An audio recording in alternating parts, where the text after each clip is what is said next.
By the time I realized I wasn't alone in the car, I was already doing 70 on an empty highway, with nothing but fields and darkness on both sides. The dashboard clock had just flipped to 2:03 a.m. The radio was off. The engine hummed. My headlights cut a tunnel through the night, and the rest of the world was just black glass. I remember glancing in the rear-view mirror for half a second, just to check the road behind me. That's when I saw it. For a moment, my brain refused to process what my eyes were showing me. I thought it was just a shadow, or maybe a pile of my own stuff in the back seat. But then the shape shifted. Someone was sitting directly behind me. I didn't see a face at first, just the outline of a head and shoulders, perfectly still, leaning slightly forward like they were listening to my breathing. I slammed my foot off the gas and the car lurched. My hands tightened on the wheel. I stared at the road ahead, too scared to look back again, but every instinct in my body screamed that whoever was behind me was no longer just sitting there. They were leaning closer, and I heard it. Not a voice, not a word, a slow, deliberate exhale right behind my left ear. I wanted to scream, to swerve, to jump out onto the highway, anything. But all I managed to whisper to myself was one shaky word. Finally, because deep down, I knew this wasn't random. I had been expecting this moment since the night I first saw that same figure on an empty road 3 years earlier. Let me go back and tell you how it started. I used to work nights delivering auto parts between small towns. It wasn't glamorous, but it paid the bills. I'd pick up orders from a distribution center and drive them out to shops that opened early, so the parts would be waiting at their door by morning. Most of my routes were long stretches of two-lane highway, the kind with no streetlights and no real traffic after midnight. You learn to enjoy your own company pretty fast. Podcasts, old playlists, the occasional gas station coffee that tastes like burned rubber. Those were my coworkers. The first time something strange happened, it was late fall, the kind of night where the sky feels too low and the air feels too dry. I'd finished my last drop in a little town I'd never heard of before and was cutting back toward the interstate on a narrow farm road. My phone had no signal. My GPS was useless. It was just me, my high beams, and that long strip of faded asphalt. I remember feeling oddly calm. There's a specific kind of peace that hits you on those drives. No emails, no calls, no other cars, no one asking you for anything. Just the road. That peace evaporated in a heartbeat. Up ahead, in my headlights, I saw someone standing on the shoulder. At first, I thought it was a mailbox or a road sign, but as I got closer, I could see it was a person. Tall, thin, facing away from me, wearing something dark. No car around them. No flashlight. Just a figure standing still in the grass. I slowed down instinctively. There are rules every night driver knows. One of them is, if you see someone alone on a back road at 2 a.m. with no car, you approach cautiously. They might be hurt. They might be dangerous. They might be drunk and wandering. You don't know. When I got close enough, I rolled my window down halfway. "Hey!" I called out. "You okay? Do you need help?" The person didn't move. No flinch. No head turn. Nothing. That made my skin crawl more than if they'd run at the car.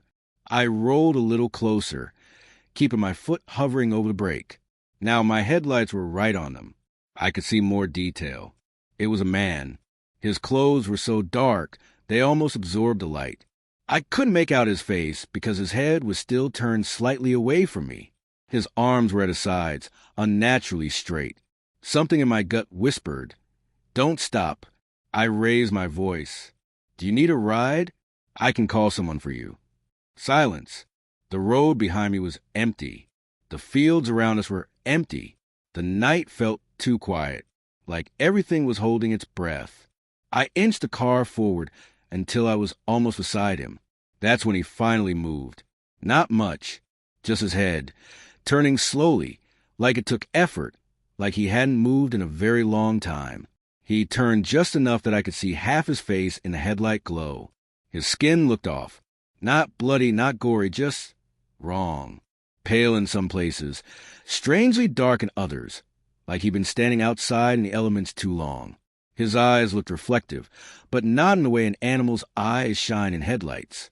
more like he had a thin layer of glass over them. He looked at me.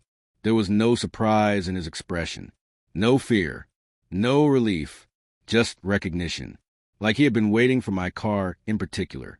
I felt a chill run down my arms. "Sir, do you need?" He bent down a little, bringing his face closer to the open window. He didn't blink.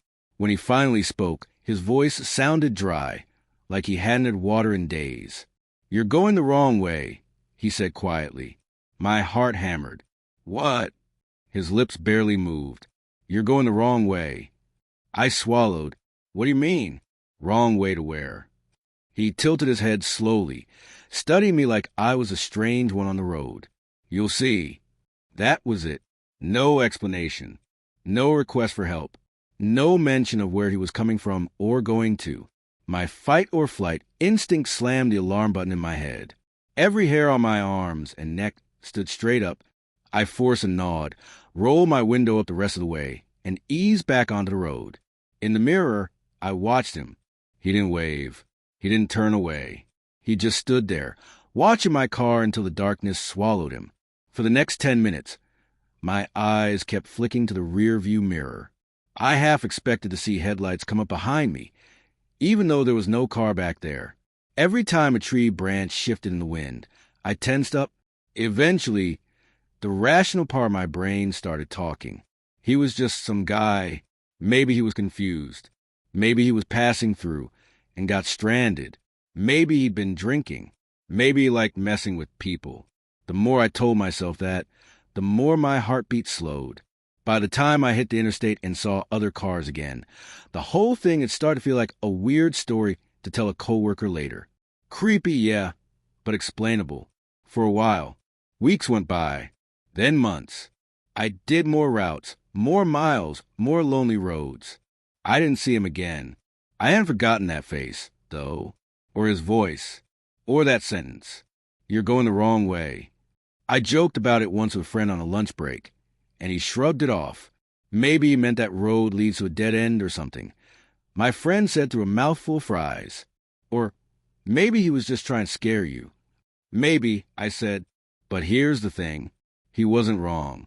I didn't realize it until years later, but that road, that route, that night, they were the beginning of a pattern. Because he didn't show up just once. He kept showing up. The second time was worse. I was on a completely different highway, in a different part of the state, near a town I actually knew well. It was raining that night, heavy enough that my wipers were squeaking at full speed. Lightning flashed occasionally, turning the clouds into brief, bright bruises. I was driving slower than usual, maybe 40. The rain on the windshield made it feel like I was underwater. The miles blurred together until I saw something that pulled me out of my autopilot. Flashing hazard lights up ahead on the right. There was a car on the shoulder, pulled halfway into the grass. I sighed, checked my mirror, and eased over behind it. Helping stranded drivers in the middle of nowhere wasn't technically my job. But out there, sometimes you're all they've got. I put my emergency lights on and grabbed my flashlight. Rain soaked me the second I opened the door. I walked up to the driver's side and shined the light inside. Empty. The driver's door was open just a crack. The keys were still in the ignition. The engine was off. There was a half-empty water bottle in the cup holder and a phone charger dangling from the console, but no phone. I stepped back and swept the beam around. "Hello?" I called out over the rain. "You okay? Anyone here?" The only answer was the storm. I walked around the car toward the passenger side, and there he was, standing just beyond the reach of my headlights, in the grass, facing me. Same height, same build, same stillness, same face. Rain hit him, but his clothes didn't cling or drip the way you'd expect. His hair didn't look wet. He stood like the weather had nothing to do with him. I gripped the flashlight tighter. "You again." The words slipped out before I thought them through. His expression didn't change. He didn't look surprised I recognized him. That, somehow, scared me more than seeing him there in the first place. I took a careful step back toward my own car. "Do you need help?" I tried again, defaulting to the same question, because I didn't know what else to say. He tilted his head, just like the first night, studying me. Thunder rolled overhead, low and deep, when he spoke. His words were nearly drowned by the rain, but I heard them clearly anyway. "You didn't listen," he said. My mouth went dry. "About what?" "You're still going the wrong way." Lightning flashed behind him, turning his silhouette into a black cutout against the sky. A sudden, irrational fear burned through me. If I looked away for even a second, he'd be closer when I looked back. I took another step back. "What does that mean?" I shouted. "Wrong way to where? What are you talking about?" No answer. He just watched me. The storm roared around us, but he stood like a picture pinned to reality. I should have called someone. I should have taken a picture. I should have done 100 things. But all I wanted to do was get back in my car, close the door, and put distance between me and whatever he was. That instinct won. I backed away without turning around until I felt my own door against my hip. I got in, slammed it shut, locked it, and threw the car in drive. As I pulled past him, I kept my eyes locked on the road ahead. I did not look to the side. I did not look in the mirror. I told myself he would just be standing there in the rain, fading into the distance. But something small, something like a loose screw in the back of my mind, whispered that he wouldn't stay on the side of the road this time. He'd follow. I drove too fast the whole way home. That night, I barely slept. I kept thinking about the empty car with its hazard lights on, abandoned like whoever owned it had just stepped out and vanished. I checked the local news the next day, expecting some report of a missing person or a crash. Nothing. No mention of a stranded car, no searches, no alerts. If the car had been towed, I never heard about it. Years passed between sightings. Every time I drove at night, I felt that low-level tension, like I was waiting for him to appear in my headlights again. Sometimes a mailbox would catch the light at just the right angle, and my heart would jump, but it was always just a sign or a post. Until recently. The last time wasn't on the side of the road. It was inside my car. I was on a highway I'd driven 100 times before. No rain, no storm, just a late run, a quiet night, and no reason to think anything strange would happen. I just merged back onto the main stretch after leaving a small town. The road was empty in both directions. I checked my mirrors, changed lanes correctly, done everything like normal. 10 minutes later, without knowing why, I glanced up at the rearview mirror. He was there, sitting in the middle of the back seat, directly behind me. Not a reflection from the back window, not a trick of the light. The same face, the same holocom, the same eyes that looked like they had glass over them. He leaned forward slightly, and I felt his presence more than I saw movement. The air in the car felt heavier. My knuckles went white on the steering wheel. I didn't slam the brakes. I didn't swerve. Somehow, muscle memory kept me in my lane, even though my mind felt like it was slipping. I opened my mouth, but no sound came out. He didn't smile. He didn't frown. He just spoke in that same dry, quiet voice I'd heard twice before. "This is the last chance," he said. "You're almost out of road." I swallowed hard. "What do you want?" I managed. He tilted his head, and for the first time his expression changed. Not much, but enough to see something like disappointment pass over his features. "It's not about what I want," he murmured. "It's about where you're going." My heart pounded against my ribs.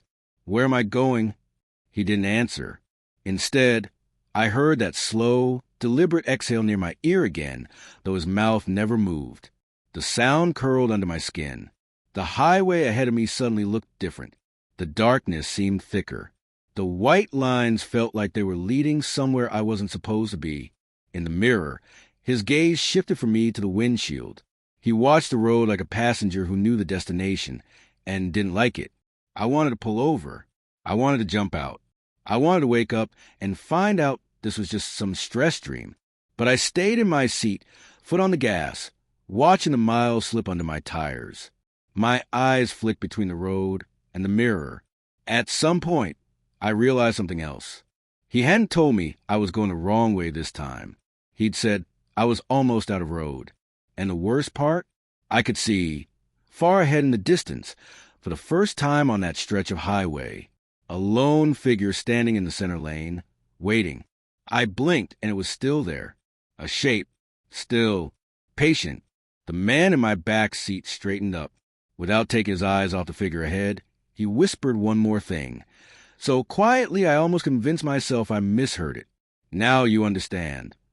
I tightened my grip on the wheel until it hurt. Because for the first time in all those years of night drives, deep down, I realized he might not have been warning me about the roads at all. He might have been warning me about something else completely. And the car kept moving forward.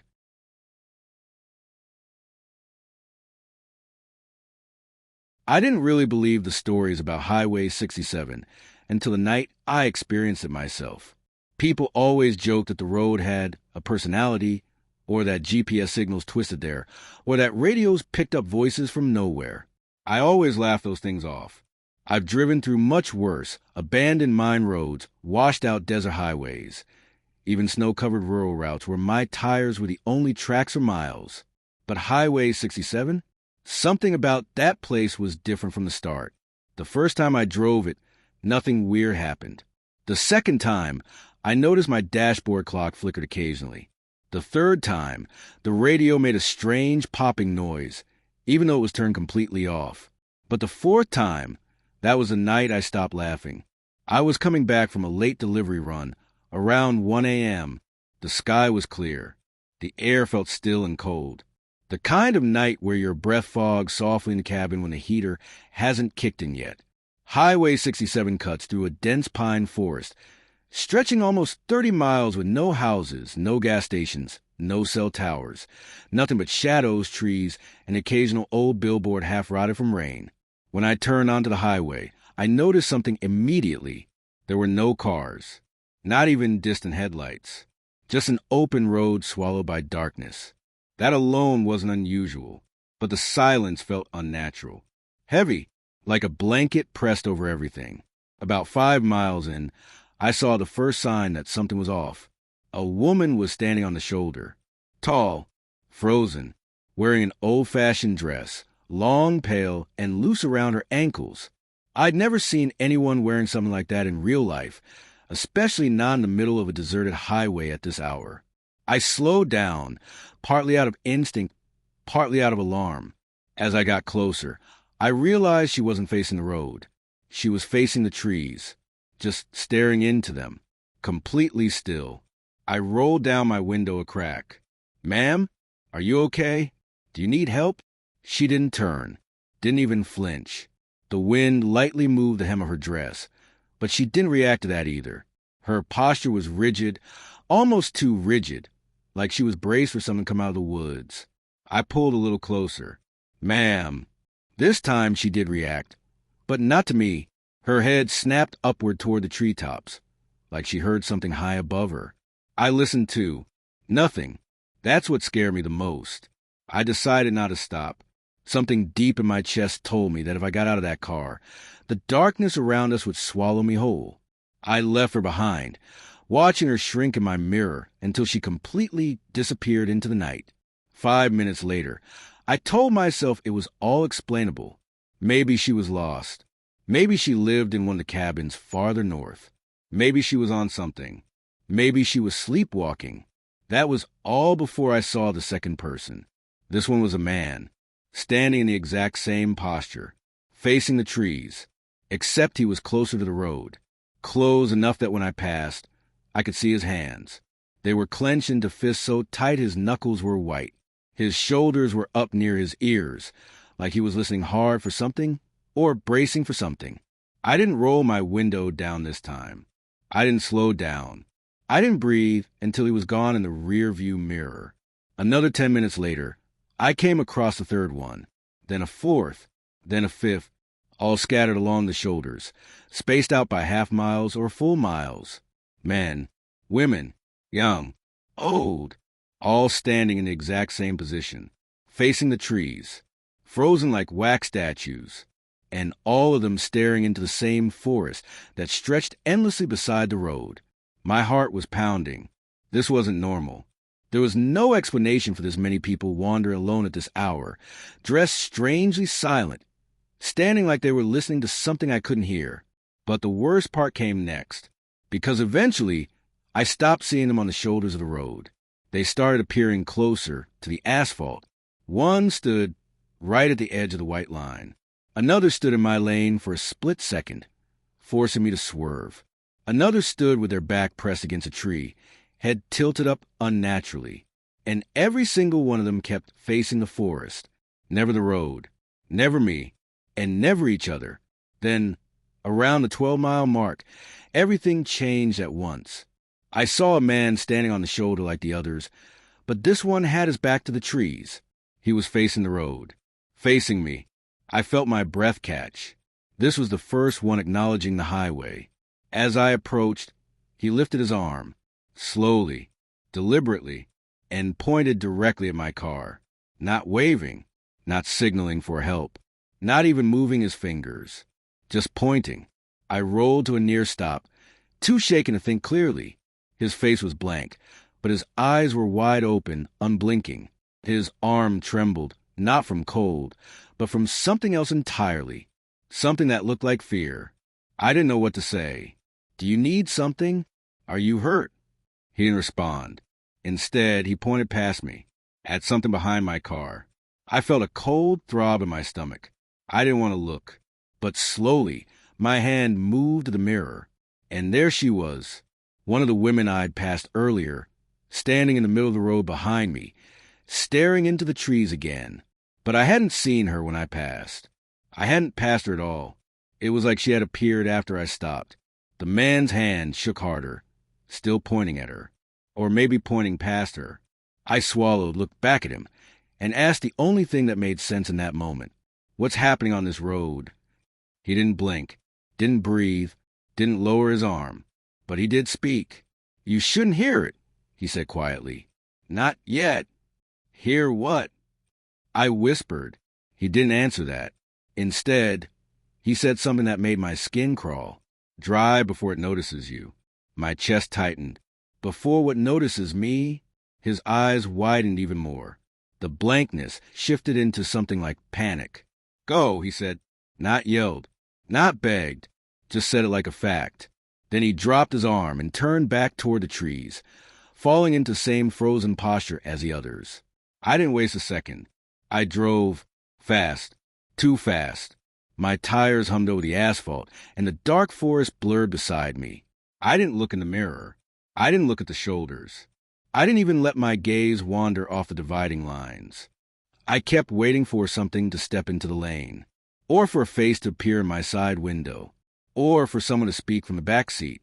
Nothing happened, but the silence felt alive.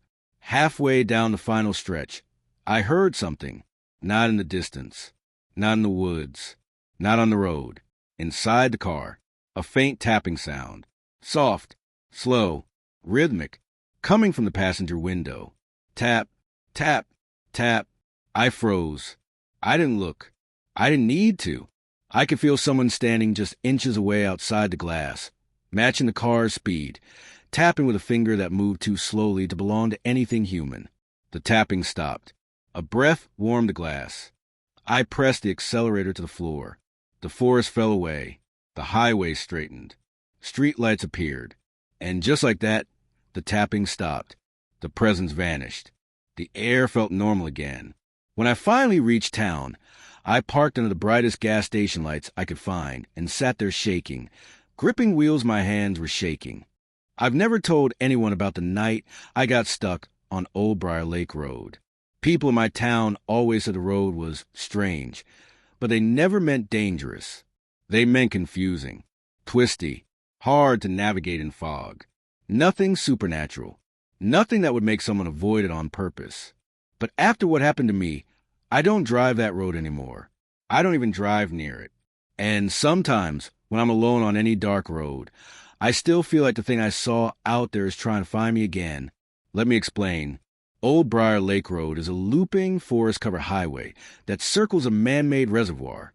The trees are tall, dense, and close to the asphalt, so even on clear nights, you feel enclosed. If you roll your window down, all you hear is the chirping of night insects, the low shuffle of leaves brushing each other, and the distant splash of water against the banks. I used to love the sound. Now it makes me tense up. The night Everything changed. I was driving home from a late shift. Nothing unusual. Clear sky, cool air, a light breeze. My tank was full, my music was low, and I felt calm after a long week. The first 20 minutes were peaceful. Then the fog rolled in, not slowly, not creeping across the lake like usual. It hit the road like a wall. 1 second I could see 50 yards ahead. The next second my headlights were stabbing into thick, gray nothing. It was the densest fog I'd ever encountered. I couldn't even see the trees anymore, just a swirling white haze right in front of the windshield. I slowed to 20, then 15, then 10. I kept thinking this is insane. Fog doesn't show up this fast. But I pushed forward because turning around on that narrow road was impossible. The lake hugged one side, a ditch hugged the other. You commit to the loop once you enter it. As I crawled to the fog, the road began to feel unfamiliar. The turn seemed sharper. The lane felt narrower. My headlights weakened until I could barely see the stripes on the pavement. The silence settled over everything like a blanket. No insects, no water sounds, no wind, no engine hum from other cars. I felt alone in a way I'd never felt before. Then my radio crackled. It wasn't turned on. I glanced down. The touch screen was black, but static flickered through the speakers anyway. Soft at first, then louder. A broken whisper threaded through the static, but I couldn't make out the words. I reached to turn it off, but it was already off. That's when the fog shifted, right in front of my car. It wasn't a natural drift or swirl. It moved in one large, sudden sweep, like something huge had walked through it. Something tall, something upright. My heart slammed into my ribs. I hit the brakes, and the car jerked to a stop. For a moment, I just stared into fog, gripping the steering wheel, trying to steady my breath. Then my headlights hit something. Eyes. Reflective. Motionless. Too high off the ground to be an animal. They didn't blink. They didn't shift. They just hovered, staring back at me through the fog. I froze. Humans don't have reflective eyes. And nothing that size should have been standing upright in the middle of the road. I tried to convince myself they were road signs. Or maybe lights from a boat on the lake. But they were too symmetrical, too steady. And they were staring directly into the beam of my headlights. After 10 agonizing seconds, the eyes vanished, like something stepped back into the fog. I put the car in drive, my hands trembling so badly I almost dropped the gear shift. Just go, I whispered to myself. Just get out of here. I pressed the accelerator. The fog swallowed everything again. Minutes passed. Maybe 10. Maybe 20. I couldn't tell because my clock had started blinking random numbers. Time on the dashboard jumped. 1:09 for 32, 11:11 midnight. The radio static turned into faint tapping noises. Then the tapping became louder, like fingernails against glass. I whipped my head toward the passenger window. Nothing, just fog. Then the tapping came from the back window. Then the driver's side. Each tap was slow, deliberate, like someone walking around the car with one finger outstretched, searching. I clenched my jaw and forced myself to keep driving, even though every second felt like I was pushing deeper into something I wasn't supposed to be in. Then my headlights caught something else. A shape, a tall, thin silhouette standing completely still on the right side of the road. I slowed down. As I got closer, one detail made my stomach twist. Its arm was raised, not waving, not signaling for help, pointing straight at my car. When I passed it, I didn't dare look directly at it, but in my peripheral vision, its head turned to follow me. The pointing arm never lowered. My throat went dry. I sped up to 20, then 30, then 40, dangerously fast for fog this thick. But the fog didn't thin. It got heavier, pressing against the car like wet cloth. And then, finally, I saw another silhouette. But this one was directly in my lane. I slammed the brakes. My car skidded. The silhouette didn't move. When the vehicle came to a stop, my headlights shined directly onto the shape, and I realized with a cold wave of dread that it wasn't a person. It had the outline of a person, yes, 2 legs, 2 arms, a head, but the proportions were wrong. Too long, too narrow, as if someone had stretched the idea of a human being into something that only vaguely resembled one. Its head tilted, slowly, and then I heard it, not with my ears, inside my head, a whisper, not a word, just a sound that made my spine jerk. I slammed the car into reverse and floored it. The car fishtailed. The tires screeched. The silhouette didn't move. It stood there as if rooted to the fog itself. After reversing 20 yards, I turned the wheel hard and tried to swing into the opposite lane. That's when I saw the second silhouette. Behind me, then a third. To my left. All tall, all still, all facing me. A tight ring forming slowly around my car. Their limbs didn't sway. Their heads didn't turn. They just stood like pillars carved out of the fog. I punched the gas pedal. The car surged forward. The silhouettes didn't chase. They didn't step aside. They simply faded into the fog as I drove straight through the space they'd been occupying seconds before. I didn't stop. Not when the tapping returned. Not when the radio whispered. Not when the fog thickened. I kept going until the fog finally broke, like someone lifted a curtain, and the lake disappeared behind me, and the sky returned, and the world felt normal again. I didn't look in the mirror. I didn't pull over.